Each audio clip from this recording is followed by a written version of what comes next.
সম্মানিত ভাইয়েরা, তাহলে স্বামীর কাছে বউ হচ্ছে আমানত, বউয়ের কাছে স্বামী কি আমানত। অনেক পুরুষ আছে, স্বামী তো অবশ্যই স্ত্রীর সম্পদ হচ্ছে স্বামীর, স্বামীর সম্পদ হচ্ছে স্ত্রী, আমানত স্বরূপ এটা।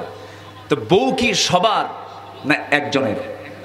আসতে বলে, বউ কি সকলের না একার? আচ্ছা, বউ কার? আসতে কয়, বউ কার? স্বামীর জন্য। তাহলে বউয়ের সৌন্দর্য দেখবে সবাই না একজন? সবাই না একজন। তাহলে মার্কেটে কি পুরুষ বেশি না মহিলা বেশি? কার বউ? আসতে কয়, কার বউ? কার মেয়ে? কার বোন? কারা যাচ্ছে? তাহলে বউ যদি একজনের হয়, তাহলে এতগুলো মহিলা মার্কেটে ঢুকে কার? অবশ্যই আমাদের। আসতে কন কেন? আসতে কন কেন? তাহলে আমাদের সতর্ক থাকার দরকার আছে না নাই? আমার নবীজি তার স্ত্রীর ব্যাপারে সচেতন ছিলেন। একদিন আমার নবীজি দাঁড়িয়ে আছেন, পিছনে আম্মা জান আয়েশা। একজন অন্ধ সাহাবী আসতেছে, রাসূল বললেন, আয়েশা ভিতরে যাও। কেন? আমার সাহাবী আমার সঙ্গে দেখা করার জন্য আসে। হুজুর, ও তো অন্ধ, চোখে দেখে না। রাসূল চক্ষু লাল বানিয়ে বললেন, আয়েশা, তোমার চোখ কি অন্ধ? সে অন্ধ দেবার, তোমার চোখ তো অন্ধ নয়, ভিতরে যাও। এটা হচ্ছে আমানতদারিতা। মেয়ে ফাতিমার আওয়াজ রাস্তা থেকে শুনতে পেলেন। রাসূল বললেন, ফাতিমা, আজকে আমার দিলটা ক্ষত বিক্ষত হয়ে গেছে। কেন? তুমি একজন নারী মানুষ, তোমার সুন্দর কণ্ঠের আওয়াজ আমি রাস্তা থেকে শুনতে পেলাম, যা একজন পরপুরুষ শুনলে তোমার গুনাহ হয়ে যেত।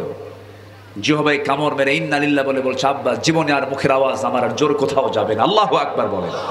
এগুলো হচ্ছে আমানত। এগুলো কি বলেন? আমানত। বউটাকে ম্যারেজ ডে পালন করে সারাদিন হুন্ডার পিছনে উঠায়, আর ওয়ান হুন্ডার সিট, দুই ক্লাসের, একটা নিচতলা আর একটা দোতলা। নিচতলায় ড্রাইভার বসে, নিচতলায় কে বসে? আর উপরতলায় কে? প্যাসেঞ্জার বসে। উপরতলায় প্যাসেঞ্জার। তো স্বামী হলো ড্রাইভার, সে নিচতলায় থাকে, আর বউ হলো প্যাসেঞ্জার, তারা দোতলায় রাখে, যেন শহরের মানুষ কারো দেখতে যেন কোনো অসুবিধা না হয়। আমি কি ভুল বলছি? বউটাকে একদম মাথার উপরে নিয়ে গোটা শিবগঞ্জ ঘুরে, সন্ধ্যাবেলায় ম্যারেজ ডের সন্ধ্যায়, পড়ন্ত বিকালে সূর্যের রক্তিম সূর্যের পেছনে একটু দাঁড়িয়ে বউটাকে গায়ে হলুদের সমস্ত ইনস্ট্রুমেন্ট তাকে পরিয়ে দিয়ে মাথা থেকে পা পর্যন্ত সাজায় দিয়া, মাথা, কপাল, নাক, মুখ, চোখ সব কিছু সাজায় দিয়ে অর্ধলঙ্গ করে ছবিটা একটা সুন্দর করে তুলে ফেসবুকে আপলোড দিয়ে সবাইকে, বন্ধুবর্গ সবাইকে ডাক দিয়ে বলে, প্রিয় বন্ধুরা আসো, আমার বউকে সবাই জামাতের সাথে দেখি। যেরকম নাউজুবিল্লাহ। এটা কি আমানত রক্ষা হলো না আমানতের খেয়ানত হলো? খেয়ানত হলো। এমন খেয়ানত করা যাবে না। বউ হলো আমানত, স্বামী হলো আমানত, আমরা রক্ষা করব। জোরে বলি ইনশাআল্লাহ। মহিলা মানুষ কি মাহফিলে আছে? আসতে বলবেন না, আছে নাকি? আচ্ছা, মাদের দাম ইসলামে আছে না নাই? আজ থেকে মাদের দাম ইসলামে আছে না নাই? আচ্ছা, ইসলামের প্রথম রক্ত ঝরিয়েছে একজন পুরুষ না মহিলা? বলেন, পুরুষ না মহিলা? ইসলামে প্রথম দিন গ্রহণ করেছে একজন পুরুষ না মহিলা? কাবা শরীফের হারামের ভিতরে প্রথম বাসিন্দা একজন পুরুষ না মহিলা? মহিলা। মেয়েদের দাম কিন্তু কম নাই ইসলামে, অনেক দাম মেয়েদের। মেয়েদের অবদান ইসলামে অনেক আছে, কিন্তু মারা সেই নারীদেরকে মানতে চান না যে নারীদেরকে দাম আল্লাহ তাআলা এত মূল্যায়ন করেছেন। যেমন স্বামী ছাড়াও অবসরণীয় জীবন হতে পারে এমন একটা জীবন, একটা উদাহরণ ছিলেন হলো মারিয়াম আলাইহিস সালাতু ওয়াস সালাম। স্বামী ছাড়া জীবন কি দামি হতে পারে না?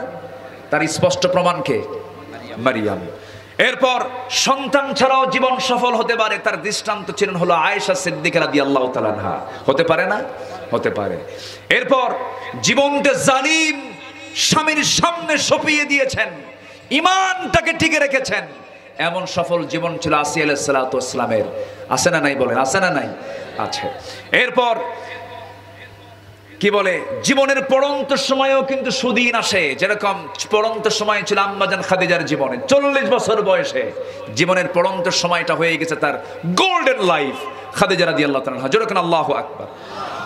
এরপর জীবনে শুধু সংসারী হয়েই সবচেয়ে উঁচু মর্যাদার নারী জীবন, একটা নারী জীবন বাঁচতে পারে, উঁচু একটা সংসারী শুধু নারী ছিলেন তিনি, কিন্তু বিশাল সম্মান পেয়েছেন তিনি হচ্ছেন ফাতিমা রাদিয়াল্লাহু তাআলা আনহা। যেরকম আল্লাহু আকবার, যেরকম আল্লাহু আকবার।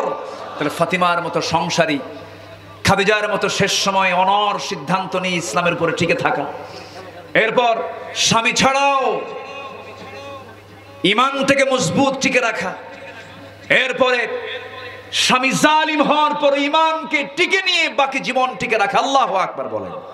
এমন নারী এই এলাকার মাদের ভিতরে, এমন নারী জীবন যাপন করার তৌফিক আল্লাহ পাক, এমন আদর্শ লালন করার তৌফিক আল্লাহ পাক দান করুন। জোরে বলি আল্লাহুম্মা আমিন।